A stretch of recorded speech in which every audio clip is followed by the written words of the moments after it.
Hello, I'm Tristan Wibowo from IEP class 007. Today, I would like to tell you about the material management module on SAP HANA 4. So, I would like to, in the first step, I would like to make a vendor master data. Like you can see here, we can fill all the requirement necessary, the information necessary, so that we can obtain the business partner unique code like this. You fill up, you can choose whether you want to shipping where or you want to purchasing for the next stage or etc. You can fill whatever you need. And then next, you create a material master. Here, we would like to make a master material data. For instance, here we would like to make a material master data for the chain log with the all respective requirement like this one, the all view that we want to choose.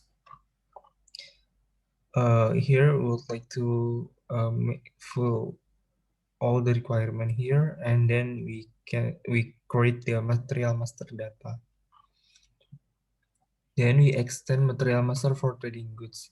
The extend material is necessary if you want to copy from the material master data before to another, for instance, another warehouse or another you want to extend here, and you can obtain the material master data that already exists, and it will be extended like that.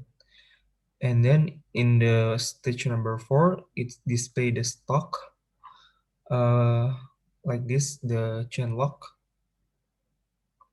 is still 0 because we still don't have the stock in hand, so that we can create a purchase so that we have to create a purchase requisition.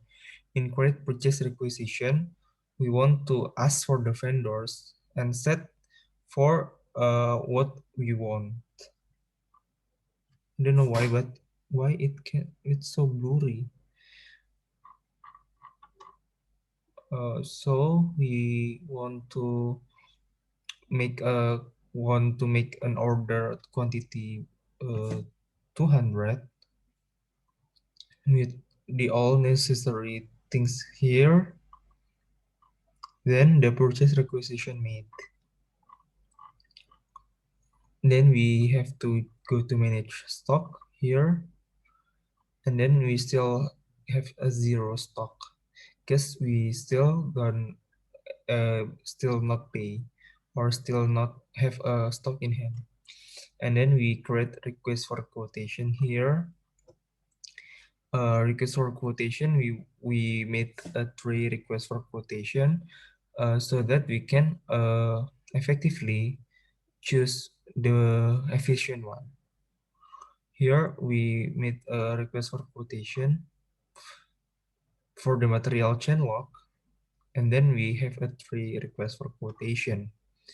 Then maintain quotation from vendors. Like the state before, it's maintain the quotation that we already asked for to the vendors. We can put the condition here. If you want to make a discount or anything, you want to have a condition here. And then this is the main core of this material module, which is the evaluate quotation on price. We compare for the each quotation that we already asked before to the vendors, and we can choose the cheapest one here. For instance, for the quotation with the last number is 166, this is the cheapest one, and we choose this, and we can disable the 2 of request for quotation. Then we make a create purchase order by referencing an RFQ that we already choose before. Sorry, because I choose I made a lot of mistake before, so there's a lot of document, but I choose the effective one, which is the last number is 166, and we made a purchase order here. In create purchase order too, we can separate the delivery like this one. I don't know why it's so blurry, but I think it doesn't matter because I already explained before. We can separate the date delivery here and then display the purchase order. We already made a purchase order before and we want to show the purchase order that we want to meet like this one.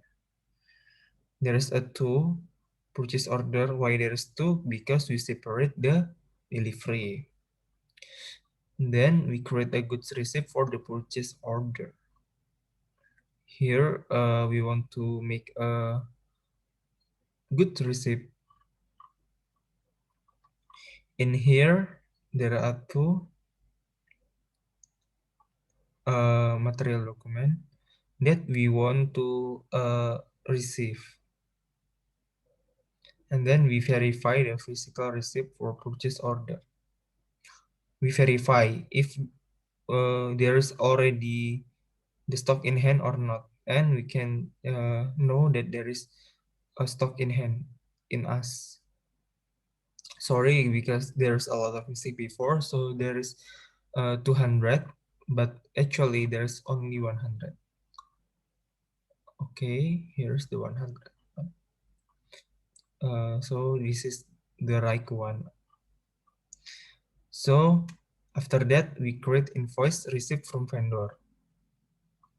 We make an invoice regarding the step before. Okay, here is. Then we made a invoice.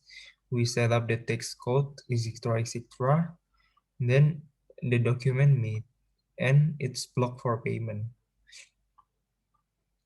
And then we display purchase order. We know that there's a status block for payment. And then we know the display document flow. The document is already no error. Also, we made a second good receipt for purchase order because we separate before. So here is the second one. Then it seemed like before we create a we create a good receipt. Wait a minute. Yeah, we create a good receipt and then we display the purchase order history. Then we know that we already have a stock in hand increased before. And then we create invoice because we already have a stock in hand. We create an invoice from the vendor. Then we make a invoice here, and we block for payment too. Then we post the payment to vendor because we already have a stock in hand. Here, we clear both of this. And then we got the journal entry, which is state the successfully post. Then we display our supplier balance. I mean the supplier balance of us. And then we display the purchase history like this one. We know that the status for the second one is blocked for payment. And then we display the and review GL account balance and individual line items. And we can know this one. Okay, thank you for uh, your understanding. Sorry if there is an error, but I already told you before. Is okay because I already handled it. Thank you. See you in the next video.